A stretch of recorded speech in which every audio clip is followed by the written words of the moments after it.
저는 어릴 때 생각해 보면 저희 집안이 친척들이나 어른들이 굉장히 잘 모였던 것 같습니다. 그래서 명절 때나 또 뭐 어떤 특정한 날들이 있을 때 뭐 할아버지 기일이라든가 뭐 이럴 때 자주 잘 모이셨던 것 같아요. 큰 집에 모여서 명절이 되면 즐거운 시간을 보냈던 것 같습니다. 시간이 점점 흐르면서 이제 집안에 뭐 친척들도 그렇고 예수 믿는 사람들이 점점 많아지다 보니까 제사도 이렇게 없어지게 되고 오히려 그 시간들을 또 할아버지를 생각하면서 모여서 같이 예배드리는 그런 시간들이 되게 되었죠. 근데 처음부터 이렇게 됐던 건 아니고요. 처음에는 제 기억에 어릴 때 친척들이나 가족들이 뭐 추석이 되거나 뭐 설이 되면 잘 모이셨던 것 같아요. 근데 어느 날부터 잘 안 모이셨어요. 뭔가 명절이 돼도 사람들이 잘 안 오게 되더라고요. 그래서 왜 그런가 보니까 이유야 여러 가지 것들이 있겠죠. 근데 결국에는 제 생각에 결국에는 돈 때문이었던 것 같아요. 그 중심에는. 예를 들면 돈을 빌려주고 제때 뭐 못 갚는다든가 아니면은 뭘 도와달라고 했는데 못 도와준다든가 뭐 이런저런 일들로 인해서 이유야 표면적인 이유는 되게 다른데 이제 좀 깊이 들여다보면 결국에는 돈이라는 것 때문에 의가 상하고 마음이 좀 갈라지는 일들이 많이 있었던 것 같아요. 근데 이제 저도 가만히 이렇게 보다 보니까 어떤 생각 드냐면 차라리 아무것도 없으면 싸울 일 없었을 텐데 그냥 잘 지냈을 텐데라는 생각이 들기도 하고요. 어쨌든 제가 몇 년 동안 친척들이 명절이 돼도 안 오거나 못 오는 분들이 많이 계셨습니다. 근데 제 기억이 맞으면 그 실타래가 어떻게 풀렸냐면 아버지가 하나씩 푸신 것 같아요. 예를 들어 어떤 친척분이 아파서 입원을 하셨어요. 병원비가 걱정이 될 거 아니에요. 근데 아버지가 가셔서 그냥 조용히 이렇게 병원비 내주시기도 하고 그때 아버지도 참 어려우실 때인데 그래도 한 사람이라도 돕고 풀고 이렇게 지내보려고 노력하셨던 것 같아요. 근데 저는 잘 몰랐죠. 어느 날 보니까 이제 명절이 되면 친척들이 다 잘 모여 있는 거예요, 가족들이. 그래서 어떻게 됐나, 어떻게 된 일인가 그냥 그러려니 했는데 왜냐면 아버지가 말씀하신 적이 한 번도 없었거든요. 근데 후에 이제 어머니 통해서 그런 일들이 있었다라는 걸 알게 되었습니다. 결국 그렇게 미워하던 앙금들이 풀어지게 되고 어느 날부터인가 점점 예수님 믿는 사람들도 많아지게 되고 다시 잘 모이고 이제 제사보다는 모여서 함께 예배하는 집안이 되게 되었습니다. 어릴 때 아버지가 저한테 많이 해주셨던 이야기 중에 하나가 이런 이야기가 있어요. 종민아, 누군가 만약에 손해봐야 되면 네가 봐라. 네가 손해봐라. 그러면 다들 관계가 좋아질 거야. 누군가는 손해를 봐야 된다고 하면 그때는 네가 안 보려고 하지 말고 네가 보게 되면 관계들이 잘 풀어지고 좋아질 거란다 하시는 말씀이 있으셨죠. 근데 그렇게 사시면서 해주신 이야기라서 마음에 참 많이 남았던 것 같습니다. 제가 후에 사역할 때도 이제 공동체 생활을 할 때도 인천 마가의 다락방이라는 곳에서 전도사님들, 사역자들과 함께 공동체 생활을 할 때도 보면 이름을 뭘로 지었냐면 손해선교단이라고 지었어요. 손해선교단. 우리가 모인 목적은 우리는 손해보기 위해서다. 우리가 모인 목적은 그때 참 이게 쉽지 않았던 게 공동체가 조금씩 커지고 있었어요. 박보영 목사님이라는 분이 제 멘토신데 그 목사님의 사역들이 점점 커졌거든요. 방주교회라는 교회 사역도 마가의 다락방이라는 기도원 사역도 또 그때 뭐 고아원 또 뭐 재단 뭐 등등 여러 가지 일들이 사역들이 굉장히 커지고 많아질 때예요. 그러니까 일손들이 많이 부족할 수도 있고 자기 맡은 사역을 해내기에도 참 벅찰 때였습니다. 그때 젊은이 교회도 이제 나가서 청년 교회 따로 개척하고 그러니까 사역들은 점점 커지고 많아지는데 사람들이 부족하니까 자기 사역을 매니지하기도 쉽지 않을 때였죠. 근데 이런 게 있잖아요. 큰 공동체로 봤을 때는 누군가는 꼭 해야 되는 일들 정확하게 내 일은 아니지만 애매하게 같이 누군가는 해야 될 일들이 있잖아요. 살다 보면. 근데 그런 일들이 있으면 자기 사역이 바쁘다 보니까 서로 이렇게 미루고 조금 하기 힘들어하는 거예요. 그래서 우리도 할 일이 많지만 뭐 교회 사역, 기도원 사역, 뭐 기도원에 공사하는 일도 많지만 예를 들면 사택에 옥상에 뭐 공사해야 될 일들이 있어요. 아이들 지내는 곳에 뭔가 공사해야 될 일들이 있어요. 근데 사람들이 가서 이제 일을 도와야 되거든요. 잘하진 못하더라도. 그럼 이제 누가 갈까요? 뭐 방주교회 사역자 있고 다 있지만 다들 이제 사역이 바쁘다고 하니까 우리는 우리들의 일을 뒤로 밀어놓고 뛰어가는 거예요. 이 모였던 친구들에게 늘 그런 이야기를 했던 것 같아요. 우리는 망하려고 모였다. 나 잡아먹고 너 살아라 하려고 모였다. 누군가 손해봐야 된다면 우리가 손해보고 다른 곳을 잘 되게 해주자. 누군가는 그 일을 담당해야 되는데 아무도 하기 싫어한다면 우리 일을 포기하고 우리가 뛰어들자. 그래서 정말 참 오합지졸 같았거든요. 저를 포함해서. 지금도 뭐 사역을 잘하진 못하지만 오합지졸 같은 사람들이 모여 있었는데 온갖 공사는 다 쫓아다니고 여러 가지 뭐 잡일들 여러 가지 일들을 막 뛰어다니면서 하기 싫은 일들은 다 했던 것 같아요. 하기 싫은 일들은. 근데 참 신기한 건 뭐냐면 시간이 이렇게 흘러서 보니까 같이 지냈던 사역자들이 어느새 어여시 다 참 설교도 참 잘하고 사역들을 잘하고 있는 귀한 하나님을 사랑하는 믿음의 종들이 되어 있는 모습을 보게 됩니다. 그때 참 에피소드들이 참 많았어요. 설교도 잘 못하니까 그래도 우리끼리 설교 연구를 해보겠다고 막 서로 설교 연구하고 설교하면은 비평해주고 다 그나물의 그 밥인데 그러고 이제 막 서로 참 여러 가지 일들이 많이 있었던 것 같아요. 지금 보면 뭐 방주교회 뭐 여러 교회들도 그렇고 그 사역자들도 믿음으로 잘 걸어가고 있는 것을 봅니다.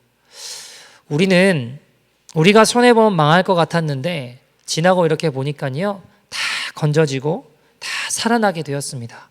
그때 제가 깨닫게 된 게 이게 하나님의 방법이구나 라는 생각이 들게 되었습니다. 여러분 오늘 본문 보시면 어떤 이야기인가요? 예전에 다윗이 사울을 피해 아둘람 굴이라는 곳에 숨어 지낸 적이 있습니다. 그때 이제 블레셋 사람들이 있었는데요. 이 나쁜 사람들이에요. 이 사람들이 군대를 베들레헴 북쪽 골짜기에 치고 있고 수비대는 베들레헴에 두고 있었습니다. 근데 다윗이 그냥 부하들 이제 사람들과 함께 지냈는데 그냥 지나가는 말로 저 베들레헴에 있던 고향에 있던 우물이 있는데 그 우물물이 참 맛있었는데 그냥 한마디 했어요. 그냥 지나가는 말로. 그걸 당장 해내 뭐 이런 게 아니라 그냥 지나가는 말로 우리 동네 그 우물물 진짜 그 물 맛이 너무 좋았는데 참 먹고 싶다. 지나가는 말로 그냥 한 거예요. 근데 그 말을 그냥 간과하고 그냥 흘려듣지 않던 다윗의 부하들 세 명의 용사가 그 블레셋의 어떤 진을 뚫고 베들레헴으로 들어가서 정말 그 우물물 가가지고 우물물을 떠온 거예요. 목숨을 걸고 또 다시 다윗에게 가져온 거죠. 다윗이 그 물을 딱 받고 너무 미안한 거예요. 내가 뭐라고, 이 물이 뭐라고 쉽게 이야기하면 내 귀한 내 장수들, 내 귀한 부하들의 목숨을 걸고 죽을 수도 있는 일이잖아요. 이 귀한 내 부하들의 목숨을 담보로 이 물을 떠오게 하나 너무 미안한 거예요. 그러면서 그 물을 마시지 않고 제단에 알터에 이제 붓게 됩니다. 근데 그 일이 이 부하들이 너무너무 감동하게 되는 거예요. 그러면서 다윗을 위해 목숨을 바치는 아주 충성스러운 이 용사들이 되게 되죠. 오늘 그 내용입니다. 15절 16절 한번 볼까요? 15절 본문 15절 16절입니다. 같이 한번 읽어보죠. 같이 읽어보겠습니다. 15절 16절 시작. 다윗이 소원하여 이르되 베들레헴 성문 곁 우물물을 누가 내게 마시게 할까 하매 세 용사가 블레셋 사람의 진영을 돌파하고 지나가서 베들레헴 성문 곁 우물물을 길어가지고 다윗에게로 왔으나 다윗이 마시기를 기뻐하지 아니하고 그 물을 여호와께 부어드리며. 아멘. 다윗이 너무 미안한 거죠. 이런 일이 다시 일어나서는 안 된다. 그 극한 물이 뭐라고 내 사랑하는 장수들의 목숨을 걸어야 되나. 그 모습을 보고 다윗의 부하들은 굉장히 크게 감동했던 것 같아요. 저는 어떤 생각이 들었냐면 다윗은 정말 그릇이 좀 큰 사람이구나. 그 그릇이 참 다른 사람이구나라는 생각들을 많이 해봤어요. 왜냐하면 만약에 저였으면 어땠을까 생각해보면 막 자랑할 것 같아요. 야, 우리 부하들이 내가 하는 말을 이렇게 잘 듣는다고. 내가 그냥 물 먹고 싶다 했는데 목숨을 걸고 이 용맹한 부하들이 그 물을 떠왔다고 막 이렇게 자랑할 것 같아요. 근데 다윗은 그릇과 생각하는 게 참 다른 사람이었던 것 같아요. 사람들은요 자꾸 다윗을 자기 수준으로 생각해요. 나랑 비슷한 사람으로 생각하는 것 같아요. 한 번은 다윗의 원수였던, 어쩌면 십수년 넘게 다윗을 죽이려고 쫓아다녔던 사울이라는 왕이 있었거든요. 근데 이 사울 왕이 블레셋과의 전투에서 죽게 돼요. 근데 그 일을 놓고 어떤 사람이 야, 이 기쁜 소식을 다윗에게 알려주면 너무 좋겠다. 당신의 원수, 십수년 넘게 당신이 발 한 번 뻗지 못하고 잠들게 했던, 당신을 죽이려고 했던 그 원수가 드디어 죽었습니다. 이제 당신이 이스라엘의 통일 왕국의 왕이 되게 된 겁니다. 그러면 이 소식을 전한 나도 계급 공신이 되겠다. 다윗이 얼마나 좋아할까. 그렇게 죽이고 싶었고 그렇게 힘들게 나를 했던, 다윗이 죽이고 싶었던 것 같지는 않아요. 근데 어쨌든 나를 죽이려고 했던 그 사울 왕이 죽게 된 거예요. 그래서 기쁜 마음을 가지고 다윗에게 와서 다윗이여, 당신의 원수 같았던, 당신을 그렇게 죽이려고 했던 사울이 죽게 됐습니다 라고 이야기를 해요. 자, 그럼 우리가 생각했을 때는 야, 드디어 이제 내가 발 뻗고 잘 수 있겠구나 그렇게 생각할 것 같지만 다윗은 진짜 그릇이 달라요. 그 일을 놓고 어떻게 했다고 하나요? 엄청 슬퍼해요. 그 일을 놓고 하나님이 드디어 내 원수를 갚아주셨구나, 나를 힘들게 하던 저 사람을 드디어 무너뜨리셨구나, 이렇게 생각하거나 말하지 않아요. 진짜 그릇이 달라요. 그 일을 놓고 펑펑 울어요. 정말 애통해요. 나를 힘들게 한 원수를 향해서 그렇게 괴로워하더라고요. 저는 정말 그릇이 다르고 이게 하나님의 사람의 모습이구나라는 생각들을 해보게 되었습니다. 제 멘토이신 박보영 목사님이라는 분이 계세요. 근데 제가 같이 지내면서 되게 놀랐던 게 뭐냐면, 저는 이제 박보영 목사님하고 함께 지내면서 하나님을 경외하는 것을 많이 보게 되고 알게 됐어요. 하나님 정말 두려운 분이시구나. 와, 진짜 시퍼렇게 살아계신 분이구나라는 걸 너무 많이 봤어요. 예를 들면 어떤 사람이, 목사님이 막 도와줬는데 등에 칼 꽂고 배신하고 힘들게 하고 엄청나게 어려움을 끼치거나 뭐 이렇게 힘들게 했던 사람들을 보면 다 어려워지거나 심지어 죽거나 하는 사람들도 봤어요. 그러니까 야, 하나님 진짜 살아계시는구나 라는 걸 되게 많이 봤거든요. 근데 재밌는 건 뭐냐면, 재밌는 건 아니지만 어쨌든 되게 놀랐던 게 뭐냐면, 한 번 이런 적이 있어요.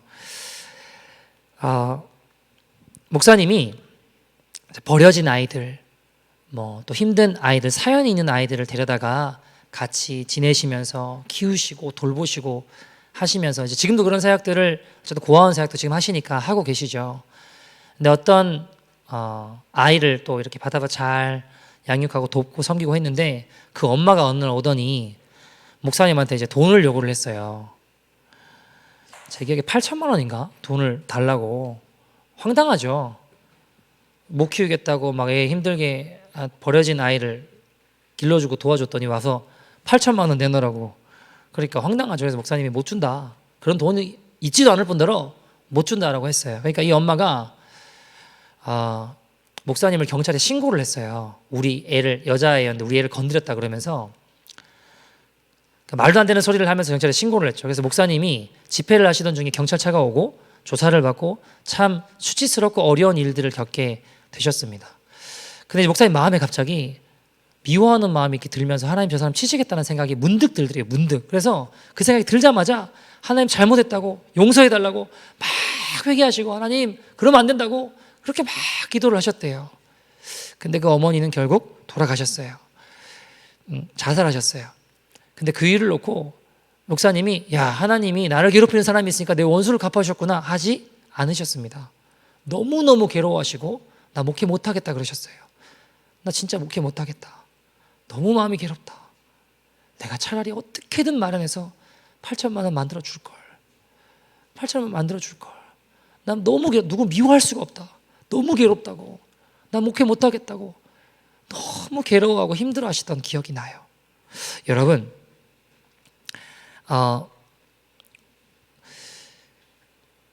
엄청난 어려움을 당한 사람들을 보면서 정말 많이 괴로워하시더라고요. 하나님이 나를 괴롭히시던 사람, 내 원수를 갚아주셨다, 이게 아니었어요. 눈물로 기도하는 다윗 같은 모습이었습니다. 그리고 저는 이게 하나님의 사람들의 모습이구나 라는 생각이 들었습니다. 여러분, 다윗도 그렇게 자기를 힘들게 하고 군대를 동원해서 그렇게 자기를 죽이려고 했던 사울 왕, 나를 그렇게 죽이려고 했던 사울 왕이 죽었다는 소식을 듣고 얼마나 슬퍼하고 얼마나 괴로워하나요? 하나님이 나의 억울함을 듣고 복수하셨다. 여러분, 이건 하나님의 사람의 모습이 아닙니다. 크리스천의 모습이 아니라는 겁니다. 여러분, 오늘 본문은요, 다윗은 용사들이, 3명의 용사들이 떠온 우물물을 제단 앞에 쏟아가지고 그 용사들의 마음을 얻게 돼요. 정말 충성하고 다윗을 향해 목숨을 바치는 인생들이 됩니다. 용사들이 더 중요한데 내가 내 원함으로 이 용사들을 죽음의 위협에 빠뜨렸다라는 겁니다. 그들은 다윗의 그런 행동에 감동하고 목숨을 바쳐 충성하는 다윗의 용사들이 된 것입니다. 여러분, 우물물을 쏟아서 관계를 얻는 것, 이게 그리스도인들의 모습입니다. 내가 원하는 것을 쏟아서 관계를 얻는 것, 이것이 여러분 영성입니다. 내가 원하는 것을 내려놓고 하나님과의 관계를 얻는 것, 이게 여러분 영성입니다. 내 자아가 그렇게 소원하는 것을 두고 다른 사람들과 화평케 하는 관계를 얻는 것, 저는 이것이 영성이고 이것이 십자가고 이것이 거듭난 자의 모습이라고 믿습니다. 저에게 어떤 아이가, 어린아이인데 최근에 이 아이한테 이제 핸드폰 연락을 하면 전화가 안 되는 거예요. 전화가 연락이 잘 안 돼요. 그래가지고 이게 왜 이렇게 연락이 안 되나. 근데 알고 보니까 이 아이가 핸드폰 가지고 자꾸 죄 지으니까 핸드폰을 없애버린 거예요. 부시고 버려버린 겁니다. 핸드폰 가지고 자꾸 쓸데없는 거 보고 시간 낭비하고 뭐 이렇게 하니까 내가 이렇게 시간 낭비하면서 쓸데없는 거 보면서 죄 짓고 살 수 없지. 그러고 아무한테도 말도 안 하고 자기 혼자 핸드폰 부시고 버려버린 거예요. 엄마도 모르시니까 엄마는 꼬박꼬박 매달 80불씩 또 핸드폰비 내시면서 계셨다라고 하더라고요. 말을 안 하니까 뭐 그런지 모르죠. 근데 제가 어떤 생각이 이렇게 들었냐면 핸드폰을 버리고 안 두기를 떠나서 이 어린아이가 죄와 싸우는 이 아이의 모습을 우리 주님 보시고 얼마나 흐뭇해 하시고 얼마나 기뻐하실까라는 생각들을 해보게 되었어요. 제가 공동체 생활을 할 때 어떤 아이가 그때 진짜 다 같이 춥고 배고프고 가난할 때인데 기도원에 방송용 하는 컴퓨터가 한 대 있었거든요. 근데 다 신학대학원 다니고 신학대학교 다니고 있으니까 뭐 과제하거나 이러면 하나 놓고 어떻게 다 같이 하겠어요. 얘가 어렵게 노트북을 마련해서 하나 샀어요. 근데 얘 노트북을 딱 열면 뭐라고 그냥 처음에 뜨냐 하면 하나님이 지켜보고 계신다. 죄 짓지 말자. 이렇게 돼 있어요.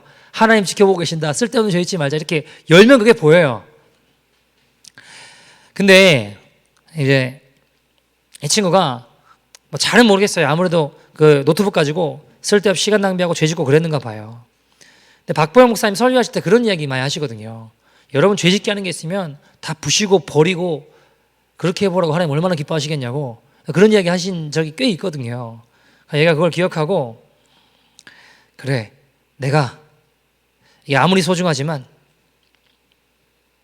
이렇게 살면 안 되겠다 하고 아무한테도 말 안 하고 그걸 부시고 버린 거예요. 그 이후에 과제를 어떻게 했는지 잘 모르겠지만 아무한테도 말을 안 했어요. 근데 어느 날 박보영 목사님이 얘를 이렇게 딱 보더니 누구야, 나 참 귀하구나 그러시더래요. 갑자기 말을 아무한테도 한 적이 없는데 알고 계시더래요. 그러면서 하나님 그 모습을 참 기뻐하신다. 그러니까 노트북을 부시고 안 부시고를 떠나서 그 죄와 싸우면서 하나님 앞에 나아가려는 그 모습 있잖아요. 그 마음을 주님이 너무너무 기뻐하시다는 거죠. 얘도 깜짝 놀라가지고 어떻게 하시냐고. 그러니까 이제 하나님 참 기뻐하신다라는 이야기를 하셨죠. 나에게 아무리 소중해도 나를 죄짓게 만들면 버릴 거야. 목사님이 그 모습 보고 참 흐뭇해하셨죠. 그리고 우리 주님 얼마나 기뻐하셨을까, 그 마음의 중심을 보시며. 내가 정말 좋아하는 것이라고 해도 내 우물물을, 내 샘물을 쏟아서 하나님과의 관계를 회복하는 거예요. 여러분, 우리가 씨드, 씨앗 있잖아요. 씨앗은 땅 속에 묻혀야지 결국 자라고 싹을 트고 결국에는 나무가 되고 열매를 맺게 되잖아요. 근데 제가 씨라고 한번 생각을 해봤어요. 씨드라고. 그러면 땅에 묻히기 싫을 것 같아요. 나는 내가 드러나고 싶고 나도 자랑하고 싶고 나도 나타내고 싶은데 내가 왜 땅 속에 묻혀야 되나? 라는 생각이 들 것 같아요. 근데 이 생각은요, 여러분, 씨앗은 그 속에 있는 나무를 보지 못하기 때문입니다. 그 나무를 통해 맺힐 수많은 열매를 보지 못하는 겁니다. 여러분, 복음은 내가 죽고 예수님으로 사는 거예요. 마찬가지입니다. 내가 죽고 예수님으로 살면 땅 속에 묻히는 것 같지만 영원하신 하나님의 무한하신 하나님께 접속되는 축복의 인생이 되는 거예요. 이게 안 보이니까 내가 죽는 게 싫은 거죠. 내 자존심 죽기 싫은 거죠. 내 욕심 죽기 싫은 거죠. 이게 안 보이니까 내가 원하는 건 내려놓고 내 샘물을 쏟아서 하나님과의 관계, 사람들과의 관계를 회복하기 싫은 겁니다. 여러분, 영혼에 접속돼 있으면 부족함이 없습니다. 다윗의 쓴 시편 23편 1절에 보면요, 뭐라고 이야기하나요? 시편 23편 1절 같이 읽어볼까요? 시작. 여호와는 나의 목자시니 내게 부족함이 없으리로다. 자, 한번 생각해 봅시다. 여호와는 나의 목자시니 내가 부족함이 없대요. 다윗은 그 당시에 목동이었습니다. 양들을 치고 있는 사람이었어요. 자, 목동이었던 다윗에게 정말 부족함이 없었을까요? 여러분, 곰 같은 게 나타나가지고, 사자 같은 게 나타나가지고 양을 빼앗아 가려고 하면 내 양 지키려가 목숨을 잃을 뻔하기도 하고요, 죽을 뻔하기도 하고요. 당시에는 가장 천한 일 중에 하나로 여겨지던 목자인 그에게 정말 부족함이 없었을까요? 필요한 게 없었을까요? 여러분, 목자의 삶은, 목동의 삶은 필요한 거 투성입니다. 부족한 거 투성이에요. 그런데 어떻게 이런 고백을 할 수 있겠냐고요. 나는 부족함이 없어. 여호와가 나의 목자 되시면 나 부족한 게 없어. 아니, 현실은 너무 부족한 거 투성인데, 필요한 거 투성인데 어떻게 부족함이 없다는 고백을 할 수 있냐고요. 왜 그럴까요? 여러분, 무한에 접속돼 있으면요, 유한한 것에 목매이지 않아요. 하나님께 접속되어 있으니까 이 땅의 어떤 것에 부족함을 느끼지 않는 겁니다. 사랑하는 여러분, 기억하십시오. 하나님 외에 모든 것이 결국 나를 떠나게 되어 있습니다. 영원히 함께 할 수 없습니다. 영원히 함께 할 것 같지만 결국 모두 떠납니다. 내가 붙잡고 있는 내 부도, 명예도, 돈도, 힘도, 심지어는 가족들도, 남편도 아내도, 부모와 자식도, 친구도 언젠가는 다 떠나게 되어 있습니다. 영원히 함께 할 수 없는 것을 영원히 붙잡으려고 하는 일은 어리석은 일입니다. 그래서 우리는 세상의 입맛에 따라 영원한 하나님을 붙잡지 못하게 하는 것은 영적인 군것질이에요. 여러분, 내가 그렇게 원하는 것을 내려놓고 다른 사람을 구하는 것, 다른 사람을 얻는 것, 이게 바로 십자가의 영성입니다. 에베소서 2장 14절, 16절 보시겠습니까? 15절은 말고 14절, 16절만 같이 보시죠. 같이 읽어볼까요? 시작. 그는 우리의 화평이신지라 둘로 하나를 만드사 원수된 것 곧 중간에 막힌 담을 자기 육체로 하시고 또 십자가로 이 둘을 한 몸으로 하나님과 화목하게 하려 하심이라. 원수된 것을 십자가로 소멸하시고. 아멘. 그는 누구예요? 14절에 예수님이에요. 우리의 화평이시래요. 둘로 하나를 만드셨대요. 죄로 말미암아 하나님과 원수돼서 같이 함께 할 수 없는 우리를 다시 하나 되게 하신 그 십자가의 사랑, 막힌 담을 십자가에서 자기 육체로 하셨어요. 십자가로 이 둘을 한 몸으로 나와 하나님 사이를 화목하게 하셨습니다. 여러분, 십자가에서 이루신 그 사랑은 당신의 목숨을 내어주시고 죄로 원수된 나와 하나님과의 관계를 회복시켜 주셨습니다. 이게 십자가의 영성입니다. 한 얘기로 말씀을 좀 마치려고 하는데요. 여러분, 제가 예전에 저는 이제 교육학을 전공했는데, 그리고 신학대학원을, 이제 신학교를 가게 되었어요. 대학원으로. 그 대학원을 가니까 전도사로 사역을 이제 나가야 될 때였습니다. 근데 그때 처음 이제 방주교회에 가가지고 제가 한 사역 나가기 전에 한 2, 3개월 정도 방주교회에서 어린이부 교사도 아니고 부교사로 잠깐 있었던 적이 있어요.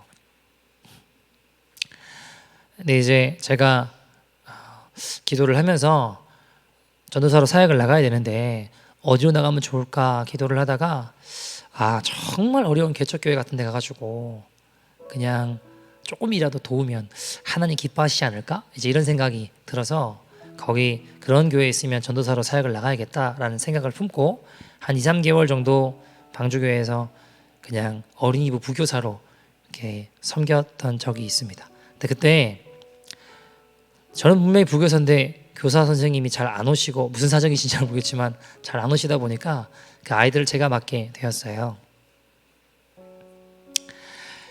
근데 이제 출석부를 이렇게 보니까 보이는 애들이 몇 명 없더라고요. 안 보이는 애들이 더 많아요.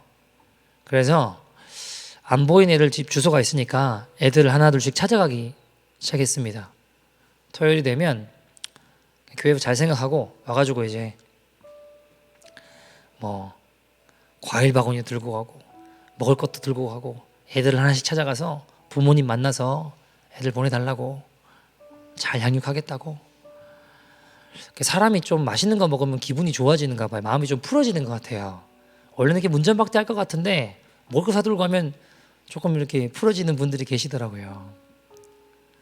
뭐 욕먹기도 하고 여러 가지 일들이 있었는데, 어떤 아이가 좀 왕따가 당하는 아이라고 해야 되나? 조금 이렇게 분리당하는 아이, 형제가 있었는데, 요즘 애들 진짜 무섭더라고요, 보니까. 왜냐하면 그 집에 아버지는 안 계셨던 것 같고 어머니가 이제 나가 일하시는데 애들이 집에 애들밖에 없잖아요. 네, 여기도 그런지 모르겠지만 비밀번호를 누르면, 아파트가 비밀번호를 누르면 집 문이 열려요.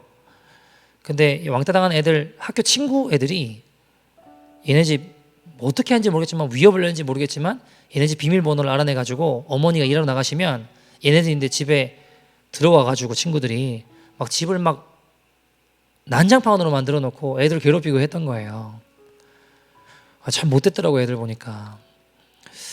그래서 그 집에 가보니까 진짜 엉망진창이더라고요. 들어갔는데 어머니는 안 계시고, 어떡할까 고민을 하다가 청소부터 일단 하자 해가지고 애들은 떡볶이랑 뭐 이제 먹을 것 좀 사서 먹으니까 좋아하죠. 그거 먹고 있고 하나씩 청소하기 시작했어요. 그 집을 청소를 쭉 다 해놓고, 그 다음에 이제 어머니 오실 때가 됐다고 해가지고 과일 바구니 하나랑 이제 먹을 걸 이렇게 들고 어머니를 만났죠. 어머니, 이 아이들 믿음으로 잘 양육하는 귀한 아이들 되게 하겠다고 교회 보내달라고. 처음에 되게 경계하고 싫어졌어요. 근데 이제 제가 또 가고 하니까 이분이 마음을 여시고 아이들을 보내주게 되었습니다. 처음에는 예배 드린다고 하면 엉망진창인 아이들이었습니다. 막 떠들고 뭐 난동 부리고. 제가 애들을 무조건 교회 일찍 오겠거든요. 한 15분 20분은 일찍 와라. 그래가지고 오면 지네들끼리 친구를 만났다고 뛰어다니고 놀아요. 그럼 이제 애들을 다 모아다 놓고, 우리 반 애들 모아다 놓고 하나씩 붙잡고 기도하기 시작했어요. 하나님, 이 아이가 오늘 하나님 만나게 해주세요. 하나님, 이 아이가 주님의 사랑을 경험하게 해주세요.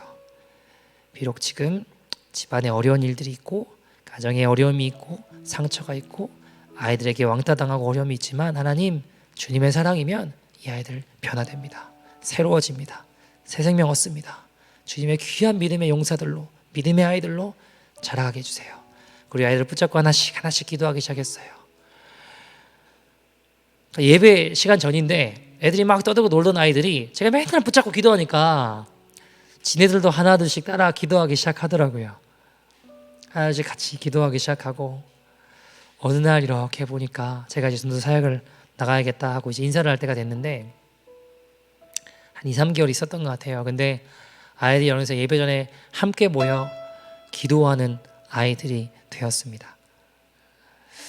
눈물로 아이들을 위해 간절히 기도하고 아이들도 그렇게 점차 변화되어 가더라고요. 근데 제가 이제 인사를 해야 되는데 아이들한테 선물을 하고 싶은데 돈이 없더라고요. 신학생들은 대체적으로 뭐 다 그런 건 아니겠지만 주로 많이 가난하거든요. 근데 제가 이렇게 통장을 이렇게 확인해 보니까 애들한테 예를 들면 어린이 성경책 같은 것도 사주고 싶고 그 모퉁이 돌에서 나온 건가? 예수님 만화 그 기독교 서점에 나온 거 있거든요. 그래서 그것도 애들 선물하고 싶고 하나 둘씩 이렇게 선물하고 싶은데 이게 돈이 없더라고요. 근데 어떻게 모아가지고 이걸 열심히 해보면 굶어야겠더라고요. 제가 보니까 좀 당분간 굶으면은 야 얘네들한테 선물해 줄 수 있겠다. 그래서 갈등이 됐어요. 아유 이거 선물하면은 당분간 좀 밥도 못 먹고 굶어야겠다.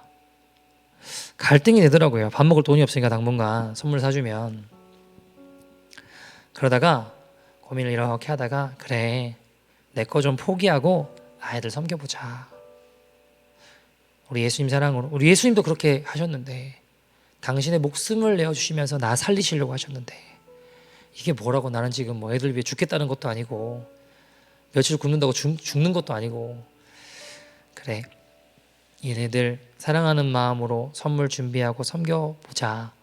뭐 좀 예수님처럼 죽는 것도 아닌데 뭐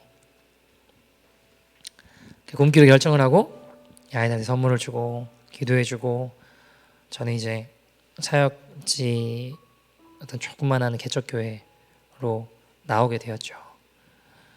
물론 이제 그 후에 박봉 목사님 부르셔서 이제 마가다방에서 사역하긴 했지만 그 일이 있고 이제 며칠의 시간이 이렇게 흘렀는데 박봉 목사님 만나서 이렇게 이야기를 하는데 목사님이 어느 날 갑자기 이렇게 보시더니 너 참 귀하구나 그러시는 거예요. 그래서 저는 말씀드린 적이 없는데 저는 이야기한 적이 없는데 너 참 귀하구나 대뜸 그런 말을 하시더라고요. 근데 제가 그 말을 듣는데 이게 하나님 말씀으로 들렸어요. 하나님 저한테 해주신 이야기 같았어요. 그렇게 눈물이 나더라고요. 눈물이 주룩 나는데 주님 나 죄 참 많이 지었는데 나 정말 부족한 거 투성이라서 나는 정말 별 볼 일 없는 인생인데 나 허물 많고 죄도 많아서 그저 그냥 정말 별 볼 일 없는 그런 인생인데 이런 나 같은 인생을 주님께서 종민아 너 참 귀하다 고맙다 그러시는 것 같았어요. 그리고 또 중요한 사실은 제가 밥을 굶지 않았습니다. 그 다음 주에 식권들이 어떻게 또 생기더라고요. 여러분 내 것을 내려놓고 영혼을 사람을 얻었습니다. 저는 이것이 십자가의 영성이라고 생각합니다. 사랑하는 여러분 혹시 내 거 움켜쥐려고 하다가 사람도 잃고 하나님도 잃어버리고 계시지는 않으십니까? 나 저 우물물 마셔야 된다고 저 샘물 마셔야 된다라고 그러다가 하나님과 관계도 소홀해지고 얻었던 사람들조차 멀어지는 인생 되고 계시지는 않으십니까? 우리가 이 시간 좀 같이 기도하길 소원하는 것은 하나님 내 안에 이 십자가의 영성이 회복되어지게 하여 주시옵소서. 하나님 내 우물물을 쏟아부어 하나님 영혼을 얻고 하나님과의 관계를 회복하고 사람들과의 관계를 회복할 수 있는 믿음의 인생이 될 수 있도록 인도하여 주시옵소서. 내가 우물을 마셔야 된다라고 내 원함만 고집하다가 사람도 잃고 하나님도 잃는 인생이 아니라 하나님 주님 앞에 나의 삶을 드리오니 나의 마음을 드리오니 나 샘물 쏟아부어내서 하나님 영혼을 얻고 하나님과의 관계를 회복하며 사람들을 얻게 되는 믿음의 인생 될 수 있도록 인도하여 주시옵소서. 하나님 내 안에 이 십자가의 영성을 회복시켜 주시옵소서. 그 은혜의 주인공 되게 하여 주시옵소서. 다 같이 주의 이름 부르고 통성으로 기대하겠습니다.